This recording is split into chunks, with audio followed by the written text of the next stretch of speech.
తన పని అంతటి నుండి విశ్రమించెను. దేవుడు విశ్రమించాడంట. దేవుడు విశ్రాంతి తీసుకున్నాడంట. ఎక్కడ దేవుడు విశ్రాంతి తీసుకునే స్థలం అంట? తన పని అంతటి నుండి ఆయన విశ్రమించెను. 6 దినాలు దేవుడు పని చేశాడు అన్న చెప్పడం మాట. దేవుడు ఏం చేశాడు?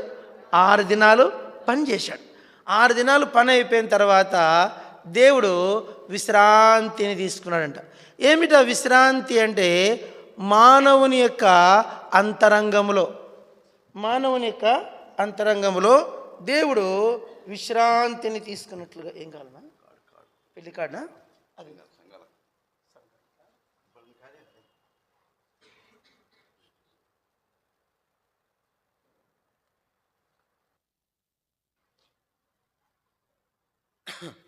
చూడండి. ఏం చెప్తున్నాను? 6 దినములు దేవుడు విశ్రాంతిని తీసుకున్నాడు. 7వ దినమున 6 దినములు దేవుడు పని చేసినాడు. 7వ దినమున దేవుడు హీ టేకెన్ రెస్ట్, ఆయన విశ్రాంతిని తీస్తున్నాడు. చూడండి ఎంత బాగుంది ఈ మాట. ఈ మాట నిజంగా బైబిల్లో మళ్ళీ రిపీట్ కాలే. మీరు గమనించారు లేదు? నాకు తెలిసైతే ఈ ఆదికాండం 2వ అధ్యాయము 2వ వచనం 3వ వచనం తర్వాత దేవుడు ఎక్కడైనా విశ్రాంతి తీసుకున్న స్థలం ఎక్కడైనా ఉందా అని వెతికాను. ఎక్కడంటే ఒకే ఒక స్థలములో ఆయన ఎక్కడ విశ్రాంతి ఇస్తున్నాడంటే, అప్పుడు ఇంకా ఎందుకు అప్పుడు ఆదికాండం 2వ అధ్యాయం ఎందుకు విశ్రాంతి తీసుకున్నాడంటే పని పూర్తి అయిందంట. చెప్పండి, ఏమైపోయింది? తన పని యావత్తును సంపూర్తి చేయబడింది. పని పూర్తయినప్పుడు దేవుడికి ఏమొచ్చింది? మనకి ఎప్పుడు విశ్రాంతి తీసుకుంటాం? పని ఉంటే చాలా పని ఉంది అనుకోండి, పడుకుంటామా? బట్టలు అట్లే ఉన్నాయి, వంట అట్లే ఉంది, ఇల్లు అట్లే ఉంది, గెస్టులు వస్తారు, అప్పుడు మనం మంచం మీద పడుకుంటామా? డ్యూటీకి టైం అయింది, పడుకుంటామా? రెస్ట్ తీసుకో. పనులన్నీ అయిపోయేదాకా చెప్పాల, పని అంతా అయిపోయేదాకా ప్రయాణం ఉంది, టైం అయింది, పడుకుంటామా? రెస్ట్ తీసుకో. మనం ఎప్పుడు రెస్ట్ తీసుకుంటాము? పనులన్నీ అయిపోయిన తర్వాత అప్పుడు రెస్ట్ తీసుకుంటాం. పని అయిపోవాలా? చెప్పండి, పని అయిపోవాలా. నిజంగా దేవుడు తన పనిని సంపూర్తి చేసుకున్న తర్వాత రెస్ట్ తీసుకున్నాడు. అయితే ఈ 7వ దినమున దేవుడు విశ్రాంతి తీసుకున్నాడు. మళ్ళీ 3వ అధ్యాయం ఆరంభించబడింది. 3వ అధ్యాయంకి వచ్చేసరికి మళ్ళీ ఏమైంది? మళ్ళీ దేవునికి పని పడింది. చెప్పండి, దేవునికి ఏం పడింది? పని పడింది. ఏం పని? 3వ అధ్యాయంలో ఆదాము వాళ్ళిద్దరు ఏం చేశారు? పాపం చేశారు. పాపం చేస్తేనే దేవుని నిజంగా చెప్పాలంటే దేవుడు కలత చెందాడు. బైబిల్లో ఒక మాట ఉంది, ఆయన ఆత్మలో నిట్టూర్పు విడిచాడంట. చూడండి మాట, మార్కు సువార్త 3వ అధ్యాయంలో చూడండి ఒక మాట. 3వ అధ్యాయం, వారి హృదయ కాఠిన్యమునకు 3వ అధ్యాయం, మార్కు సువార్త 3వ అధ్యాయం చదవండి. 5వ వచనం. ఆయన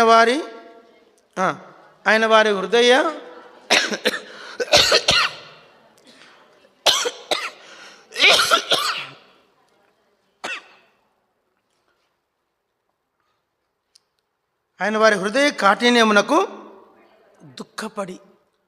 మానవుని హృదయ కాఠిన్యానికి దేవుడు ఏం చేస్తున్నాడు? ఏడుస్తున్నాడు. ఇంకో చోట ఏం రాయబడింది చదవండి. యోహాను సువార్త 11వ అధ్యాయం. యోహాను సువార్త 11వ అధ్యాయం. మీకు తెలిసిన మాటే, అందరికి తెలిసిన మాట. 11వ అధ్యాయము 35వ వచనం. యేసు కన్నీళ్ళు విడిచెను. యోహాను సువార్త 11:35. యేసు కన్నీళ్ళు విడిచెను. తర్వాత లూకా సువార్తకు రండి, ఆడ ఇంకో కఠినమైన మాట ఉంది. లూకా సువార్త చదవండి. 19వ అధ్యాయము 41వ వచనం. ఆయన 19:41. లూకా 19:41. ఆయన పట్టణమునకు సమీపించినప్పుడు దాన్ని చూచి దాని విషయమే ఏడ్చి. దాన్ని చూశాడంట, దాని విషయమైన దాన్ని చూచి ఏడ్చాడు, దాని విషయమే కూడా ఏడ్చాడు. చూడండి, ఒక పట్టణాన్ని చూసి ఏడ్చాడు, మనుషుల హృదయ కాఠిన్యానికి దుఃఖపడ్డాడు, మనుషుల అవిశ్వాసానికి కన్నీళ్లు విడిచాడు. చూడండి, యేసుప్రభు ఏం చేస్తున్నాడు అక్కడ యోహాను సువార్త 11వ అధ్యాయంలో. ఎందుకంటే ఎందుకు కన్నీరు విడిచాడంటే ఆయన ఎంత చెప్తుంటే కూడా మార్త సందేహిస్తానే ఉంది, మరియా సందేహిస్తానే ఉంది. అమ్మా నేనే పునరుత్థానమును జీవమును నేనేనమ్మా, నా యందు విశ్వాసం ఉంచువాడు చనిపోయినను బ్రతుకునమ్మా, బ్రతికి నా యందు విశ్వాసం ఉంచువాడు మరన్నిటికీ చనిపోడమ్మా అని చెప్తాడు. అవును ప్రభా, పునరుత్థానం మంది అందరూ లేస్తారని నాకు తెలుస్తూ ఉంటుంది. అంటే ఆయన ఎంత చెప్తే కూడా ఆయన ఆఖరికి పోదాం సమాధి దగ్గరికి పోదామంటే అప్పుడు ఏడ్చుకుంటే బయలుదేరుతున్నారు. వాళ్ళ దగ్గర ఎక్కడే కానీ విశ్వాసమునకు స్థలమే లేదు. ఇప్పుడు మనము ఒక మనిషి చనిపోయాడు, సమాధి పోతున్నాము, మళ్ళీ లేస్తాడు నమ్ముతామా? లేస్తాడని ఏదో రెండవ రాకడ విషయం కాదు, మళ్ళీ తిరిగి రేపు పొద్దున్న వస్తాడు నమ్ముతామా? ఇంకేముంది తమ్ముడు అయిపోయింది అంటాం, ఇంకేముందిరా అయిపోయిందిరా అంటాం, ఏడ్చి వస్తాం. నిజంగా మానవుల యొక్క అవిశ్వాసానికి ఆయన కన్నీళ్లు విడిచాడు, మానవులకు హృదయ కాఠిన్యానికి ఏడ్చాడు. ఆ పట్టణ విషయమే ఆయన ఏడ్చాడు, కలవరపడ్డాడు. ఆయన ఆత్మలో కలవరపడింది ఒక చోట, ఆయన ఆత్మలో కలవరపడి ఆయన మరింత ఇంకో చోట రాయబడింది, ఆయన మరింత అతురముగా దుఃఖపడి వేదనపడి ఏమన్నదంట లూకా 22:44 చూడండి, 22:44 లూకా ఆయన 22:44 ఆయన వేదన పడి మరింత తురముగా చాలు ఆయన వేదన పడ్డాడంట. యేసుప్రభుకి ఏం మిగిలాయి చెప్పండి, అందరు చెప్పండి. కలవరము చెప్పాల. యేసుప్రభుకి ఏం మిగిలాయి? కలవరము, దుఃఖము, ఏడ్పు, కన్నీళ్ళు, వేదన. మానవుని సృజించినందుకు, శుభమాని మానవుని పుట్టించేందుకు ఆయన మిగిలినవేంటివి? కన్నీళ్ళు మిగిలినాయి, దుఃఖం మిగిలింది, ఏడ్పు మిగిలింది, కలవరం మిగిలింది, తర్వాత వేదన మిగిలింది. నిజంగా ఎవరిని బట్టి అంటే మనుషులను బట్టే. ఎవరిని బట్టి? మనుషులను బట్టి. మనుషుల వారి హృదయ కాఠిన్యమునకు, వారి అవిశ్వాసమునకు. ఎవరా మనుషుడు అంటే నేనే. ఎవరా మనుషుడు? నువ్వే, నేను, నువ్వే. ఎందుకంటే మనమందరం ఎక్కడున్నాము? ఆదాములో ఉన్నాం. ఎక్కడున్నాం చెప్పండి? ఆదాము దేవునికి ఏం ఏం మిగిలిచ్చాడు? దుఃఖం, మరణం మిగిలించి ఆఖరికి మానవుని యొక్క అతిక్రమము, మానవుని యొక్క పాపము ఆయన సిలువలో బల్లెంతో పొడిచేంత వరకు వెళ్ళింది. బల్లెంతో పొడిచేదాకా వెళ్ళింది, ప్రక్కలో పొడిచేదాకా. అప్పుడు ఆయనకు మిగిలింది ఏంటంటే వేదన, దుఃఖము, కన్నీళ్ళు, ఇవే మిగిలినాయి ఆయనకు. కాబట్టి ఆదికాండము 2వ అధ్యాయం 2-3 వచనాలు ఏముంది? దేవుడైన యెహోవా తాను చేసిన పని అంతా ముగించుకొని ఏం పొందాడంట? విశ్రాంతి తీసుకుని. ఆయనకు అక్కడేమో విశ్రాంతి దొరికింది. 3వ అధ్యాయంకి వచ్చేసరికి కొన్నిసార్లు మనం కూడా అంటాం 2 నిమిషం రెస్ట్ లేదురా. ఏమంటాం? నిమిషం కూడా రెస్ట్ లేదు. కొన్నిసార్లు పొద్దున్న నుంచి కొందరు వాళ్ళ పరుగులు ఉరుకులు చూస్తే నాకు నిన్న పొద్దున ఉపవాస ప్రార్థన స్టార్ట్ అయింది, రాత్రి ఇంటికి వచ్చేసరికి 11:30 అయింది. మీ నంబర్ చెప్తే నా పరిస్థితి ఎట్లుందంటే రాత్రి 11:30కు పండుకుంటే పొద్దున్న దాకా అసలు చలనమే లేదు, చెయ్యి ఇట్లా పెట్టొచ్చి అట్లే ఉంది, రెస్ట్లెస్. నిజంగా దేవునికి మనకన్నా పడక దొరుకుతానే రాత్రి అయితేనే విశ్రాంతి ఉంది, కానీ పరమాత్మనికి మన దేశానికి సాయంత్రం అయితే చీకటి పడుతుంది, మనం రెస్ట్ తీసుకుంటాం. అమెరికాకి ఏమవుతుంది? పగలవుతుంది. ప్రపంచమంతా కూడా మనుషులు ఎక్కడో చోట బిజీగానే ఉన్నారు, మనుషులు ఎక్కడో చోట పని చేస్తూనే ఉన్నారు, మనుషులు ఎక్కడో చోట పాపము చేస్తూనే ఉన్నారు. ఇండియా పడుకుంటుందండి, అమెరికా తెల్లారుతుంది, అమెరికా తెల్లారితే ఇంగ్లాండ్ తెల్లారుతుంది, ఇంగ్లాండ్ తెల్లారితే ఒక్కొక్క దేశానికి ఒక్కొక్క టైమింగ్. మీకు వింత తెలుసా? ఈ సమయం ఇప్పుడు టైం 10 అయింది. ఈ 10 గంటలనేది ప్రపంచంలో ఎక్కడా ఉండదు, అన్నిటికీ వేరే వేరే వేరే టైమింగ్సే ఉంటాయి. ముందు ఒకసారి బయట దేశాలలో ఫోన్ చేయాలంటే అన్నా మీకు డిస్టర్బ్ చేశానా, మీరు నిద్రపోతారా, మన ఒక ఆయనకు ఫోన్ చేసిన కెనడా ఆయనకు, బ్రదర్ మంచి నిద్రలో ఉన్నాయన, పాపం లేచినా నేను ఫోన్ చేస్తాను. నిద్రలో మాట్లాడేది మనకు తెలుస్తుంది తెలియదా? బాబు డిస్టర్బ్ అయిపోయాడు. నేను చెప్పే విషయం ఏంటంటే మానవులందరూ పలు దేశాలలో పాపముతో నిండిపోతూనే, పాపములో జీవిస్తూనే, పాపములో కొనసాగుతూనే ఉన్నారు. మనం పాపం చేయాలంటే కత్తి తీసుకొని పొడవాల్సిన అవసరం లే. ఒక మనిషిని గాయపరిచే మాట అన్నా కూడా చెప్పండి పాపమా కాదా? ఒక మనిషిని కలవరపరిచే మాట అన్నా కూడా పాపమా కాదా? చెప్పండి, పాపమే. ఒక మనిషిని మనం డిస్టర్బ్ చేస్తే కూడా పాపం. కాబట్టి నేను చెప్పేది ఏంటంటే ఆయనకు అక్కడి నుంచి విశ్రాంతి లేదు. తిరిగి ఆయన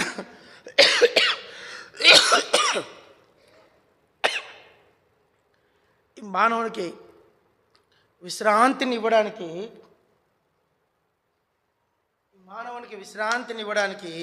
ఆయన ఈ లోకానికి వచ్చాడు. వస్తే మాటలతో విశ్రాంతి దొరకలే.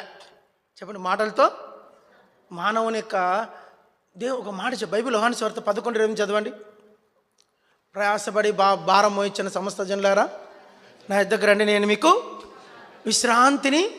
నేను ఇక్కడ ఒక మాట చెప్పాలనుకుంటున్నా. సమస్త జనులారా నా యొద్దకు రండి, నేను మీకు. మానవునికి ఎప్పుడు విశ్రాంతి అంటే దేవుని యొద్దకు వచ్చినప్పుడే విశ్రాంతి. ఒక మాట చెప్తున్నా ఇక్కడ, మనము విశ్రాంతి తీసుకున్నప్పుడే ఆయనకు విశ్రాంతి. చెప్పండి, ఇప్పుడు పిల్లలు బాధలో ఉంటారు, తల్లిదండ్రులు తిని పడుకుంటారా? వాళ్ళకు కూడా. మా బాబుకు చిన్నప్పుడు మా ఐజక్, నాకు ఒక కొడుకును, మీరు చూసారు లేదో, నాకు కొడుకు, వాడు ఒక సంవత్సరము 6 నెలలు అంతే. ఆగస్టులో పుట్టాడు, జనవరి. 1 సంవత్సరము 5 నెలలు, 1.5 సంవత్సరం బేబీ. మాటలు కూడా సరిగా రాలేదు. మనకు ఒక విధమైన జబ్బు వచ్చింది. అది ఎలాంటి జబ్బు అంటే మీరు చెప్తే నమ్మరు. ఇంకొకరైతే దక్కించుకునే వాళ్ళు కాదు, కృప వల్ల మేము దక్కించుకున్నాం. అది ఎంత భయంకరమైన జబ్బు అంటే ఆ జబ్బుకి 20 లక్షలు పెట్టిన మందు దొరకదు. అలాంటి జబ్బు ఇండియాలో ఎక్కడికి పోయినా మా వాడు దక్కేవాడు కాదు. ఆడికి మేము చాలా హాస్పిటల్ తిరిగినాం. ఆఖరికి ఎవరు చెప్పారు, లేదు బ్రదర్, ఎక్కడ కానీ ట్రీట్మెంట్ లేదు దీనికి, మీరు పలానా CMC వెల్లూరుకే పొమ్మన్నారు. CMC వెల్లూరుకి వెళ్తానే అక్కడ వాళ్ళు డాక్టర్స్, అది క్రిస్టియన్ మెడికల్ కాలేజ్ రీసెర్చ్ అన్నమాట. జబ్బులు ఎందుకు వస్తే ఒక్కొక్క జబ్బుకి ఎందుకు మెడిసిన్ అని ఆ రోగము మీద కూడా ట్రీట్మెంట్ చేస్తారు వాళ్ళు, జబ్బు మీద. మీరు నమ్మరు చెప్తే మా కొడుకు మీద 4 డాక్టర్లు రీసెర్చ్ చేశారు. మనకి విచిత్రమైన జబ్బు, పనులన్నీ నల్లగా అయిపోయినాయి, చేతులన్నీ నల్లగా అయిపోయినాయి, నల్ల బొబ్బలు వచ్చినాయి, మనిషి బ్లూ అయిపోతాడు. విచిత్రమైన జబ్బు, బ్లడ్ మోషన్స్, తినేది లేదు, తాగేది లేదు. వారం రోజులు వాడు ఏం తీసుకోలేదు, ఏమి తీసుకొని కక్కుంటాడు. అతి భయంకరమైన జబ్బు. ఈరోజు చనిపోతారు, గంట చనిపోతారు. అలాంటి సిచ్యువేషన్. డాక్టర్ వచ్చేసి, పెద్ద డాక్టర్లు వచ్చి నిమిషానికి వచ్చి టార్చ్ చేసి చూసేది, ఇప్పుడు బతుకున్నాడా పోయిండా.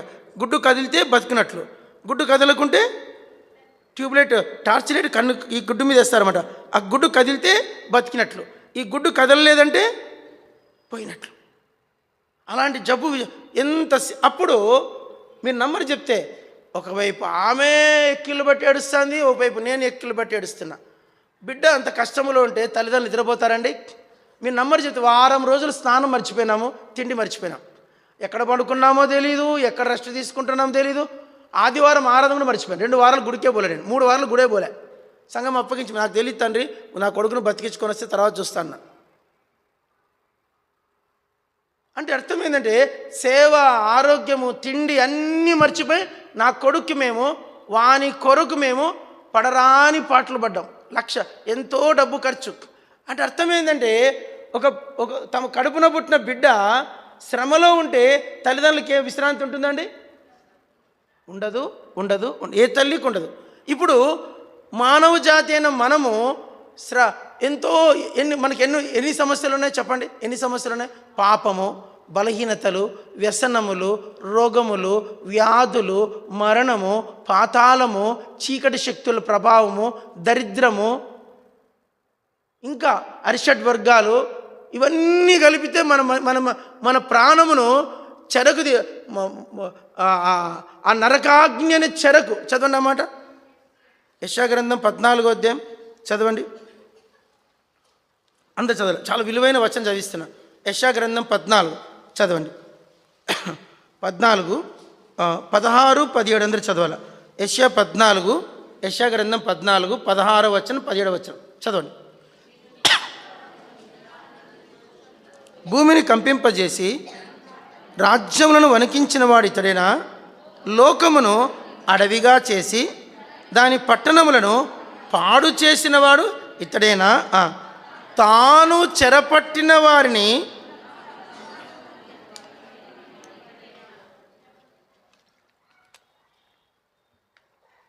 లోకంను ఏం చేశాడంట? అడవిగాను దాని నగరములను పాడుగా చేసిన. అందరు చెప్పండి, లోకమును. అందరు చెప్పండి, మీ ఆరాధన రావాలా. లోకమును అడవిగాను దాని పట్టణములను పాడుగాను చేసినవాడు ఇతడేనా? చాలా వెరీ వెరీ ఇంపార్టెంట్. తాను చెరపట్టిన వారిని తమ నివాస స్థలములకు పోనీయని వాడు ఇతడేనా? నేను నా భార్య ఇద్దరం జైలు పరిచర్య పోయేవాళ్ళం. జైలు పరిచర్యలో మీరు నంబర్ చెప్తే చాలా మంచి ఎక్స్పీరియన్స్ అది. గవర్నమెంట్ ఇప్పుడు బ్యాన్ చేసింది, జైల్లోకి పంపట్లేదు మనల్ని. క్రైస్తవ సువార్త జైల్లోకి వెళ్ళి చెప్పడం అనేది లేదు ఇప్పుడు. కాబట్టి కంప్లీట్ పర్మిషన్ ఉండేది. ఆదివారం అయితేనే పాస్టర్లంతా జైలుకే పోయేవాళ్ళు పరిచర్యకు. అయితే ఇప్పుడు దాన్ని క్లోజ్ చేసేసారు. అయితే ఇప్పుడు విషయం ఏంటంటే, ఆ జైల్లో మన భారతదేశంలోనే 3 లక్షల మంది ఖైదీలు ఉన్నారంట జైళ్ళలో. ఒక్క ఇండియాలోనే ప్రజెంట్ ఇప్పుడు ఖైదీలుగా ఉన్న వాళ్ళు ఎంతమంది? 3 లక్షల మంది. వాళ్ళకి ఎంత బాధ ఉంటుంది చెప్పండి. బయట భార్య బిడ్డలు ఉద్యోగం అన్నీ ఉంటాయి, లోపల జైల్లో ఉంటారు. నేను ఒకసారి జైల్లో సువార్తకి వెళ్ళినప్పుడు ఆడ 10 మంది పాస్టర్లు కూర్చున్నారు. ఇక్కడ జైల్లో ఎందుకు కూర్చున్నారంటే, అప్పుడు ఒకసారి ₹1,00,000 ఇస్తే 5 లక్షలు ఇస్తామని ఒక లిటిల్ ల్యాంబ్ అని వచ్చింది తెలుసా. 10,000 కడితే 40,000, 5,000 కడితే 20,000. దానికి ఈ పాస్టర్లు కట్టించారన్నమాట. ఒక్కొక్క పాస్టర్ 5 కోట్లు 3 కోట్లు కట్టించారు. అన్నీ తీసుకుని వాడు టోకరా పెట్టాడు. ఎవడు తీసుకున్నాడు. అప్పుడు ఆ మనుషులంతా కలిసి ఈ పాస్టర్లను పట్టుకున్నారు. పాస్టర్ని తీసుకెళ్ళి కేసులు వేస్తే పాస్టర్ని తీసుకెళ్ళి జైల్లో పెట్టారు. 10 మంది పాస్టర్లు. నెమ్మది లేదు, సేవకులకి నెమ్మది లేదు. దాదాపు 6 నెలల నుంచి 5 నెలల నుంచి జైల్లో ఉన్నారు పాస్టర్లు. అప్పుడు వాళ్ళని చూసి చాలా దుఃఖమవుతుంది. ఇప్పుడు ఇలాగున మానవులందరినీ మానవ జైల్లో పెడితేనే ఇంత బాధ ఉందే, నరకం అత్యంత కిరాతకమైన జైలు అది. నరకం ఏంటి? అత్యంత కిరాతకమైన జైల్లో పోయేదాకా బెడీలు వేస్తారు, జైల్లో వెనక బెడీలు ఇప్పేస్తారు. అది నరకం ఎలాంటిది? నిత్య పాశములతో బంధించేది. అంటే నిత్య పాశములు చెప్పండి. నరకంలోకి వెళ్ళిన మానవాత్మను అపవాది సంఖ్యలు వేసి బిగిస్తాడంట. సంఖ్యలు నరకములో సంఖ్యలు అంట. ఆ సంఖ్యలు ఇంకా ఎప్పటికీ నిత్య పాశములు అంటే ఇంకెప్పటికి విడిపోయేటివి. ఇప్పుడు చెప్పండి, మానవులందరూ తాను చెరపట్టిన వారిని తమ నివాస స్థలములకు పోనీయని వాడు. ఒక మాట చెప్పాలంటే చిన్న మాట. ఇప్పుడు నరకములో తక్కువ నేను అనుకుంటా, నరకంలో మొట్టమొదటి నరకానికి పోయిన మొదటి వ్యక్తి ఎవరంటే కయీన్. ఎవరండి? నరకానికి వెళ్ళిన మొదటి వ్యక్తి ఎవరు? కయీన్. నరకములో పెద్ద పెద్ద దగులుబాచీలు 3 ఉన్నారంట. చెప్పండి, కయీను, బిలాము, కోరహు. చెప్పండి, నరకములో భయంకరులు ఎవరంట? కయీను, బిలాము, కోరహు. నరకములో భయంకరులు వీళ్ళు, నరకములో భయంకరులు. దేవుడు ఇప్పుడు నరకములో ఉన్న కొన్ని కోట్ల మంది వాళ్ళు నరకానికి వెళ్ళిన కారణం ఏంటి? మానవునికి ఉన్నటువంటి బలహీనతలు, వ్యసనములు, పాపములు, ఆత్మీయ క్షీణత, దరిద్రత, చెడుతనములు, భక్తిహీనత, దుష్టత్వములు, వికెడ్నెస్, ఇవన్నీ ఈ అరిషడ్ వర్గాలు వీటి చేత మానవాత్మ పాపానికి బానిసైపోయి మరణించిన తర్వాత ఎక్కడికి పోతుంది? పాతాళానికి. ఆ పాతాళానికి త్రాగుడు భయంకరమైన వ్యసనం. సిగరెట్లు, గుట్కాలు, గంజాయి, ఇవన్నీ మాదక ద్రవ్యాలు, చెడుతనము, ఇవన్నీ ఎన్ని మానవుని నరకాన్ని తీసిపోయి ఎన్నండి? 1, 2 అండి? 1, 2 కాదు. ఇవన్నీ కూడా మానవాత్మను అగ్నికి, అవిశ్వాసం అన్నిటికంటే భయంకరమైందండి. నువ్వు చూసొచ్చినావరా? ఏమంటాడు? నువ్వు చూసొచ్చినావరా? నువ్వు నరకం పోయి చూసొచ్చినావా? నువ్వే పో పరలోకం, నేను రామ్ పరలోకం అంటాడు. మానవునిలో ఉన్న అతి భయంకరమైన దురాత్మ పేరేదంటే అవిశ్వాసం. అదంటే అది నువ్వు చూసొచ్చావా శారదా? నువ్వు చూసొచ్చావా జంబులన్నా? నువ్వు చూసొచ్చావా? ఏ లత్తిపురం నువ్వు చూసొచ్చావా అంటే నరక సైతాన్. వాని పేరే అవిశ్వాసం అని దురాత్మ. అంటే వీళ్ళందరినీ నరకానికి తీసిపోతా. నా కొడుకు ఒక 2 వారాలు హాస్పిటల్లో ఉంటే నేను అల్లాడిపోయినాను. ఇప్పుడు మానవాత్మ కొన్ని లక్షలు, ఒక రోజుకి 70,000 మంది నరకానికి వెళ్ళిపోతారు. ఎంతమంది? 70,000. మనకేం చింత లేదు, చికాకు లేదు. సంబరంగా చికెన్ తెచ్చుకుంటాం, వండుకుంటాం, బిర్యానీ వండుకుంటాం, ఒకడు 3 కుండలు వేసుకొని సప్ప సప్ప సప్ప సప్ప తిని వండుకుంటాం. మళ్ళీ తక్కువైంది మళ్ళీ సంసప్ తాగుతాం. ఇది సరిపోలేదని మళ్ళీ ఇంకోటి వేసుకుంటాం, ఇంకోటి వేసుకుంటాం. తిని మంచిగా బైర్లు గమ్మేట్టు ఏసీ పెట్టుకొని నిద్రపోతాం. ఎవరికి ఉంది? నరకానికి వెళ్తున్న మానవుల గురించిన చింత ఎవరికి ఉంది? ఇల్లీగల్ కాంటాక్ట్స్ ఒకటి కాదు, 2 కాదు. వ్యభిచారం, అపవాది వేసిన అతి భయంకరమైన వెప్పన్ ఏంటంటే లోకంలో శరీరాశ. అది ఎంత భయంకరమైందో చెప్పడానికి వీలే లేదు. కాబట్టి ఈలాగున ఇవన్నిటినీ చేసి మానవాత్మను చెరసాలకు తీసుకుపోతా అంటే ఆయనకు విశ్రాంతి ఉందండి? తీసుకుంటాడా విశ్రాంతి? ఏడ్చినాడు, కన్నీళ్లు విడిచినాడు, వేదన పడ్డాడు, ఆయన దుఃఖపడ్డాడు, కలవరపడ్డాడు, మహారోదనముతో కన్నీళ్లతో ఏడ్చినాడు. కాబట్టి ఆయనకు విశ్రాంతి లేదు. ఆయన విశ్రాంతిని ఎట్లాగైనా సరే నేను సాధించుకోవాలని ఆయన తన సింహాసనాన్ని అంతా చెప్పండి, యేసు దేవుడు తన సింహాసనాన్ని, తన పరలోక వైభోగాన్ని తృణప్రాయముగా ఎంచుకొని, అసలు దాన్ని లెక్కే చేయలేదంట, దాన్ని తృణప్రాయంగా ఎంచుకొని పరము నుండి భూలోకానికి రక్త మాంసములు ధరించుకొని శరీరధారి వచ్చాడు. వచ్చి పడరాని పాటలు పడ్డాడు. ఎన్ని పాటలు పడ్డాడో బైబిల్ అన్నాడు. క్రీస్తు పడిన పాటలు చదవనమాట. కొలసీ పత్రిక 1వ అధ్యాయం, కొలసీ పత్రిక 1వ అధ్యాయం 24వ వచనం చదవండి.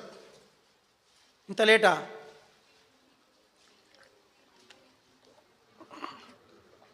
ఈ సంఘంలో ఒక్కరు బైబిల్ చదివేటోళ్ళు లేరు. ఒక్కరు కూడా లేరు ఈ సంఘంలో బైబిల్ చదివేటోళ్ళు. లాభమేలా.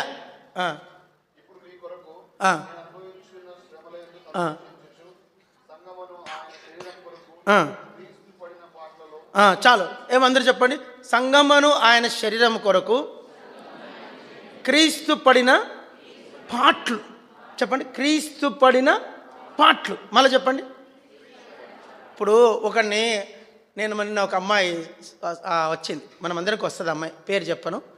ఆ అమ్మాయి LLB చేస్తుంది, 5 years కోర్స్.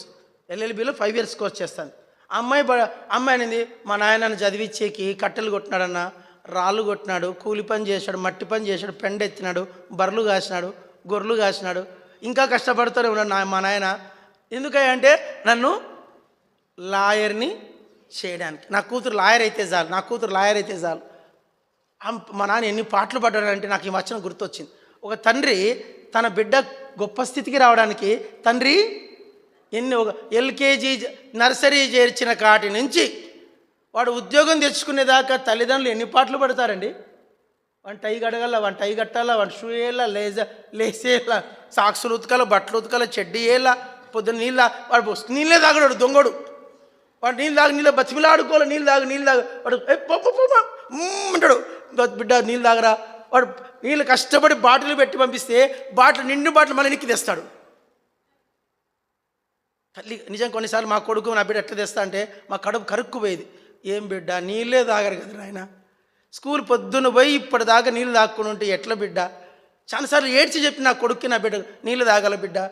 మన బిడ్డలు నీళ్ళు కట్టిన బాటిల్ నీళ్ళు తాక్కుండా వస్తే మనకి ఎట్లుంటుంది? ప్రాణం ఉసూరుమంటుంది. పిల్లలు చూడు నీళ్ళు తాగరని. మనకే ఇంత ప్రేమ ఉంటే పరమాత్ముడు మనల్ని ఒక స్టేటస్లోకి తేవడానికి, మనల్ని పరలోకం చేర్చుకోవడానికి. నాకు అనిపిస్తుంది, ఒకవేళ ఒక ఆత్మ, ఒక విశ్వాసి పరలోకం చేరినప్పుడు అందరికంటే ఎక్కువ రిలాక్స్ అయ్యేది ఎవరు చెప్పండి? నువ్వా దేవుడా? దేవుడే. అప్పుడు ఆయనకు విశ్రాంతి. నిజంగా ఒకవేళ నేను అనుకుంటా, ఏమనుకోకండి, నేను భూలోకం వదిలిపెట్టిన టాటా చెప్పేసిన, మా సేవకురాలకి ఏం చెప్పినా టాటా, కర్మీయులకి టాటా చెప్పేసి పరలోకం వెళ్తానే యేసుప్రభు నాకు ఎదురుగా వస్తాడు. వచ్చి దగ్గరకు వస్తాడు.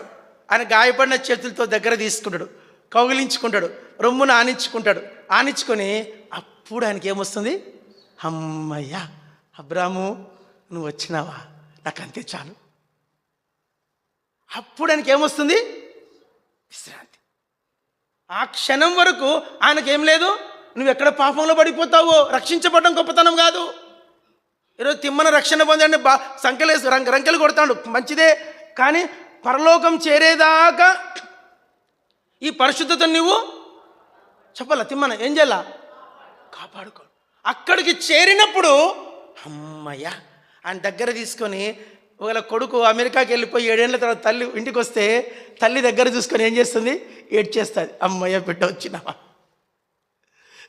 కొడుక, అమ్మయ్య నాకు అంతకు మించి ఏం కాదు. బిడ్డకు కొడుకు పెళ్లి చేసి కాపురం పంపించినప్పుడు తల్లికి ఎట్లుంటుంది? అమ్మయ్య నా బిడ్డ పెళ్ళి. లోకంలో తల్లిదండ్రులకు ఎన్నో విశ్రాంతులు ఉన్నాయి. బిడ్డలు బాగుపడితే ఒక విశ్రాంతి, బిడ్డలకు పెళ్ళిళ్ళు అయితే ఒక విశ్రాంతి, వాళ్ళకి పిల్లలు పుడితే ఒక విశ్రాంతి, వాళ్ళు సంతోషంగా ఉంటే ఒక వాళ్ళకి ఏ కలవరం వచ్చినా ముందు గాయపడేది ఎవరికి? తల్లి. అమ్మో బిడ్డకు జ్వరం వస్తుందంట. నీకే పరమాత్ముడికి ఎప్పుడు విశ్రాంతి అంటే, మనిషిలో పాపము లేనంత వరకు విశ్రాంతి తీసుకున్నాడు. మనిషిలోకి ఏమొచ్చింది? ఆదికాండం 2వ అధ్యాయం 2వ వచనం దాకా ఏముంది? ఆయనకు విశ్రాంతి ఉంది. 3వ అధ్యాయంకి వచ్చేసరికి ఏమొచ్చింది? మనిషిలోకి పాపం వచ్చేసింది. అక్కడి నుంచి నేటి వరకు ఆయనకు ఒక్కొక్క మనిషి కొరకు ఆయన ఏడుస్తూనే ఉన్నాడు. రక్షణ పొందేదాకా ఒక ఎత్తు అయితే, రక్షించబడినాక ఎన్నిసార్లు ఏడిపించట్లా మనం? ఇంతగా ఒక మాట, మన తిమోతి అంకులని పరలోకం వెళ్ళిపోయాడు. ఆయన మన సేవకుల కొడుకులో మాకు ప్రార్థన చేశాడు, ప్రభువా రక్షణ పొందక ముందు కంటే ఇప్పుడు మరింత దుర్మార్గులమైన నాయన అని చేసిండు. అవుట్. రక్షణ పొందక ముందు కంటే ఇప్పుడు మరింత దుర్మార్గులమైన నాయన అని చెప్పి ఏడ్చాడు.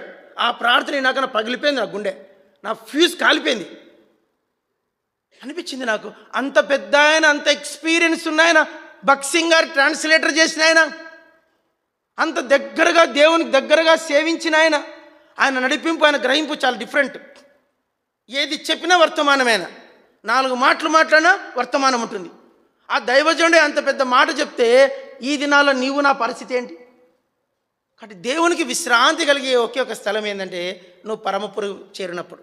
రెండో విశ్రాంతి ఎక్కడంటే ఇజ్రాయేలీయులు చేయు స్తుతుల మీద ఆయన ఆసీనుడై ఉన్నాడు. ఆయనకి ఎప్పుడు విశ్రాంతి అంటే ఆదివారం. ఎప్పుడు నిద్రపోదక్క, అక్క నిద్రపోతుంది చెప్పు, ఏ రోజు? ఆదివారం. ఆదివారము ప్రభుదినము. నువ్వు ఆరాధన చేసినప్పుడు, నిజంగా ఆరాధన చేసే కొద్ది సమయమైనా నిన్ను బట్టి పరమాత్ముడు ఏం తీసుకుంటాడు? నీ విషయమైన విశ్రాంతి. చెప్పు, ఎవరి విషయమైనా?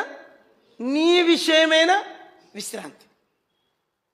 అది పర్మనెంట్ విశ్రాంతి, నిత్య విశ్రాంతి. చెప్పండి, అది నిత్య విశ్రాంతి పరమపురి చేరినప్పుడు. ఈ లోకంలో కొద్ది కాలంలో, ఈ కొద్ది సమయంలో కొంత విశ్రాంతి.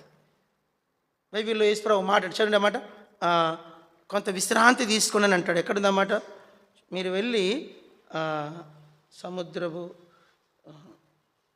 మీరు వెళ్ళి లూకాసు వార్తలు ఎక్కడుందండి అన్నమాట, దొరికితే చెప్పండి. మీరు వెళ్ళి విశ్రాంతి తీసుకోమంటాడు.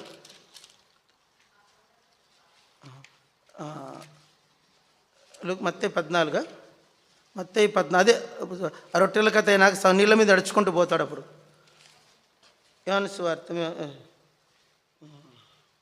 చదవండి. మార్కా దొరికిందా?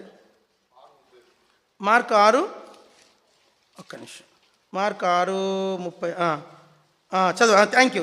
ఇదే ఈ వర్సు మరి ఎక్కడ లేదు, ఇక్కడ చోట ఉంది. అందరు చదవండి. మార్కు సువార్త 6వ అధ్యాయం 30-31 వచనాలు చదవండి. మార్కు 6:30. అంతటా అపోస్తలులు యేసు వద్దకు కూడి వచ్చి తాము చేసినవన్నీ బోధించినవన్నీ ఆయనకు తెలియజెప్పిరి. అప్పుడు ఆయన, మీరు ఏకాంతముగా అరణ్య ప్రదేశమునకు వెళ్ళి కొంతసేపు అలసట తీర్చుకునేవాడని చెప్పి, ఏలనగా అనేకులు వచ్చుచూ పోవచ్చు ఉండినందున భోజనము చేయటికెళ్ళిన వారికి అవకాశము లేక. యేసుప్రభువారి దినాలలో యేసుప్రభు శిష్యులకి ఏం టైం దొరకలేదంట? భోంచేయడానికి ఏం దొరకలేదంట? అవకాశం దొరకలేదంట. అంత జనాలు వస్తున్నారు యేసుప్రభుని చూడడానికి. అందరేనండి, అందరూ చెప్పండి. యేసుప్రభు శిష్యులకే ఇంత బిజీ అయితే యేసు ఎంత బిజీ ఉండాలా? యేసుప్రభు శిష్యులే ఇంత బిజీగా ఉంటే యేసుప్రభు ఎంత బిజీ ఉండాలా? ఆయన ఎంతో బిజీ. ఆయనకు ఎంత బిజీ ఉన్నా ఎవరైనా సరే ఆరాధన చేస్తానంటే ఆయన రెస్ట్ తీసుకోవడానికి అదే ఆయనకున్నటువంటి విశ్రమస్థానం. మనకెక్కడ విశ్రాంతి అంటే ఆరాధనే. కాబట్టి ఒకప్పుడు మన ఆత్మ ద్వారా ఆయనకు విశ్రాంతి లేదు. టైం అయిపోయింది కనుక ఒకప్పుడు మనం చెప్పండి, ఒకప్పుడు మన బ్రతుకు ద్వారా దేవునికి ఏం లేదు చెప్పాలా? ఏం లేదు.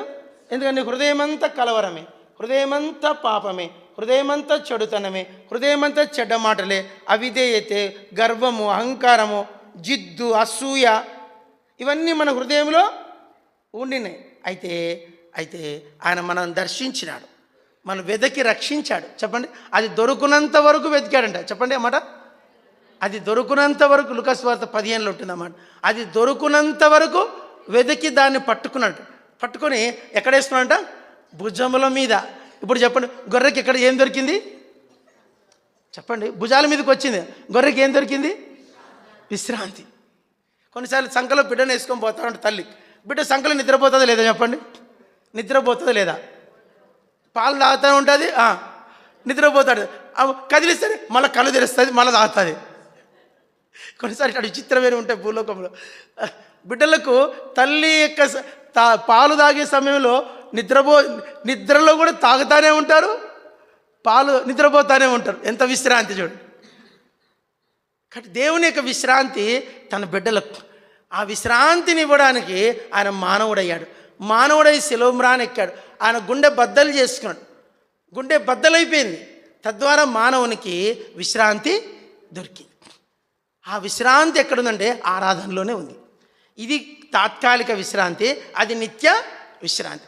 అందరూ ఒక మాట చెప్పండి, నిత్య విశ్రాంతిలో ప్రవేశిస్తారు అనేదానికి ఒక గుర్తు ఆరాధన. నువ్వు ఆరాధన చేస్తున్నావంటే నువ్వు విశ్రాంతిలో ప్రవేశించబోతున్నావు. అంటే ఇంగ్లీష్ చెప్పండి, టోకెన్ ఆఫ్ లవ్. చెప్పండి, ఒక ప్రేమకు గుర్తు ఏంటంటే చిన్న గుర్తిస్తాం. ప్రేమ అంతా చూపించలేం కదా, అప్పుడు ఏం చేస్తాం? ఒక చిన్న చాక్లెట్ ఇస్తాం. ఏమిస్తాం? నేను ఒకరింటికి పోయినాం, ఆ అక్కకు మా జయశీలది పెళ్ళక్క అంటేనే పాపం ఉండు అని చెప్పి లోపలికి వెళ్ళి క్యాడ్బరీ చాక్లెట్ తీసుకొచ్చి ఆమె నోటితో తినబెడుతుంది. ఆమె అంటే ఆమె ప్రేమంతా చూపించలేదు కాబట్టి ఏం చేసింది? ఒక క్యాడ్బరీ తినబెట్టి తన ప్రేమను కనపరిచింది. నిజంగా దేవుని ప్రేమను మనం అంతా కనపరచలేం. మనకు ఎంత ప్రేమ ఉందో చూపించగలమా అండి? చూపించలేం. కాబట్టి మన ప్రేమను ఎలా చూపిస్తామంటే ఆరాధన అంటే ఏంది? ఆయన నేను ప్రేమిస్తున్నాను అని చెప్పే టోకెన్ ఆఫ్ లవ్, ప్రేమ గుర్తు.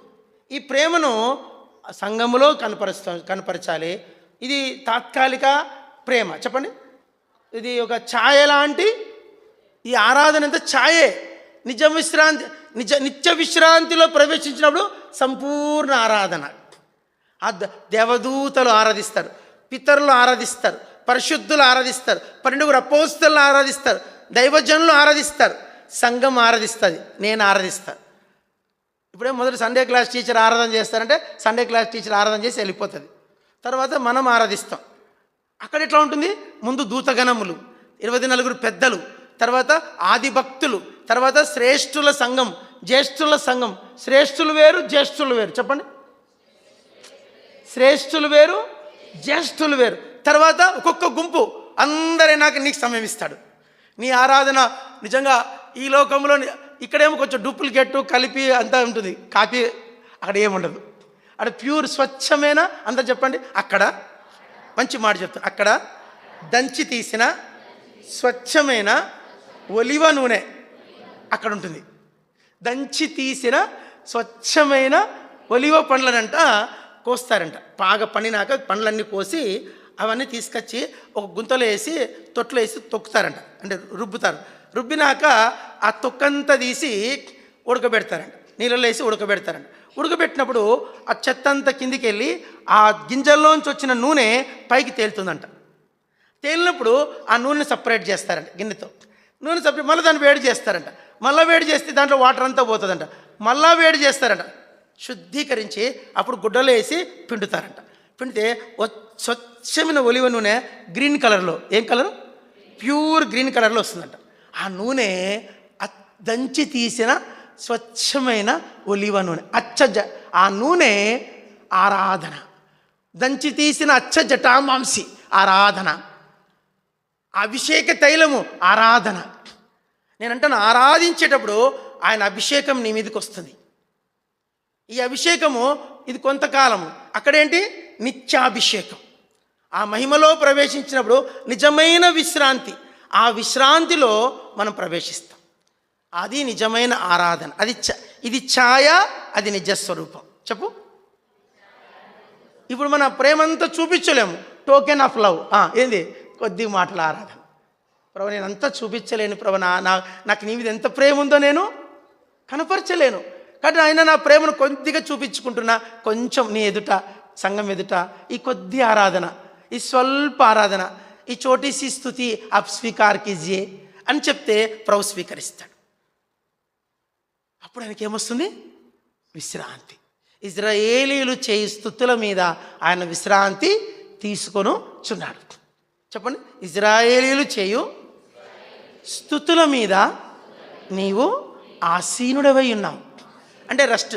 ఆసీనుడు అంటే ఏది? దిండి ఇట్లా పెట్టుకొని ఇట్లా నిద్రపోతాడు. అబ్బయ్యా, ఆయనకు రెస్ట్ ఎక్కడంటే నీ ఆరాధన. ఈ కొద్ది మాటలు ప్రభు అంగీకరించి